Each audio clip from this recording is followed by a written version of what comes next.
Au nom du Père, du Fils et du Saint-Esprit. Amen. Bonsoir, chers amis. Nous allons réfléchir tout à l'heure sur l'évangile des noces de Cana que nous allons écouter et méditer dimanche prochain. Évangile de Saint Jean, chapitre 2, versets 1 au 11. En ce temps-là, il y eut un mariage à Cana de Galilée.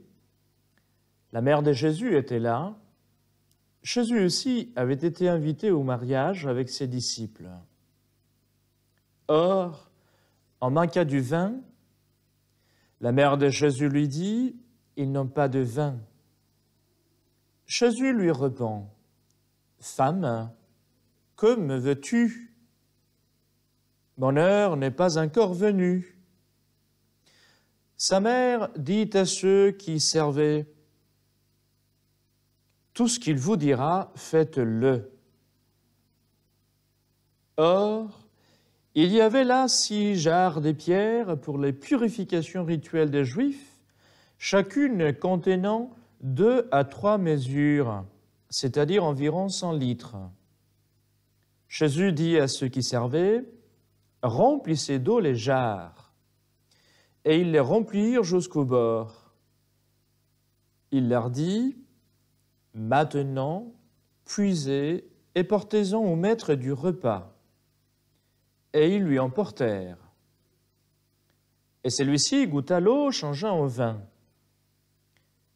Il ne savait pas d'où venait ce vin, mais ceux qui servaient le savaient bien, eux qui avaient puisé l'eau.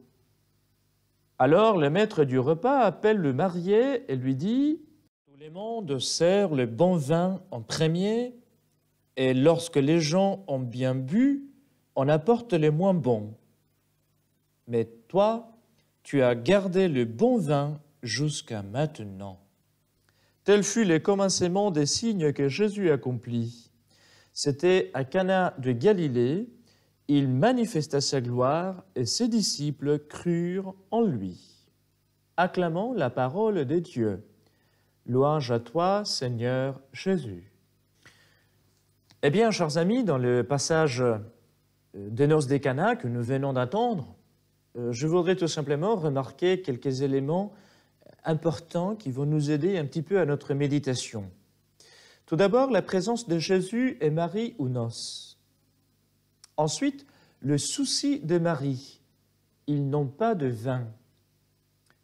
Troisièmement, la confiance de Marie au pouvoir de son Fils. Faites tout ce qu'il vous dira. Et finalement, la réponse de Jésus, pas cette première réponse, la première partie de la réponse, « Femme, que me veux-tu » mais la deuxième partie de la réponse, c'est sur ça dont on donne l'accent, « Remplissez d'eau les jarres », c'est-à-dire que Jésus écoute l'invocation de sa maman. Les noces, c'est une image de notre vie chrétienne. Si nous sommes loin du péché et donc remplis de la grâce de Dieu, alors Jésus et Marie sont toujours nos invités. Ils font partie de notre vie. Marie est très attentive aux soucis de notre vie. Elle les présente à Jésus et elle nous dit « Faites tout ce qu'il vous dira ». Et lorsque Jésus intervienne dans notre vie et que nous faisons tout ce qu'il nous dit, alors notre vie change comme l'eau en vin. Cette page de l'Évangile nous jette un peu de lumière sur 3 vérités, autrefois décrites avec passion par saint Louis-Marie Grignon de Montfort. Et ces 3 vérités sont résumées dans cette formule « à Jésus par Marie ». D'abord, la Sainte Vierge n'est pas seulement la mère de Jésus, mais elle est aussi notre mère dans l'ordre surnaturel. Marie est ma mère. Deuxièmement, la Vierge Marie exerce sa maternité spirituelle en étant la médiatrice de toutes les grâces, médiatrice entre Jésus et les hommes. Finalement, pour être en mesure d'exercer pleinement et efficacement ses fonctions de mère et de médiatrice, la Sainte Vierge Marie est établie par Jésus reine de l'univers et plus particulièrement reine de nos cœurs. Voilà alors le résumé de l'enseignement de Saint Louis-Marie Grignon de Montfort dans son petit traité de la vraie dévotion à Marie. Il faut maintenant se poser la question, ce passage par Marie. Donc, Jésus par Marie. En quoi consiste-t-il et comment peut-il se réaliser concrètement? Tout simplement, un seul but, appartenir totalement à Marie, totus tuus, disait Jean-Paul II. Lui offrir toute notre vie, c'est-à-dire notre intelligence, notre volonté, nos sentiments, nos passions, j'offre tout à Marie.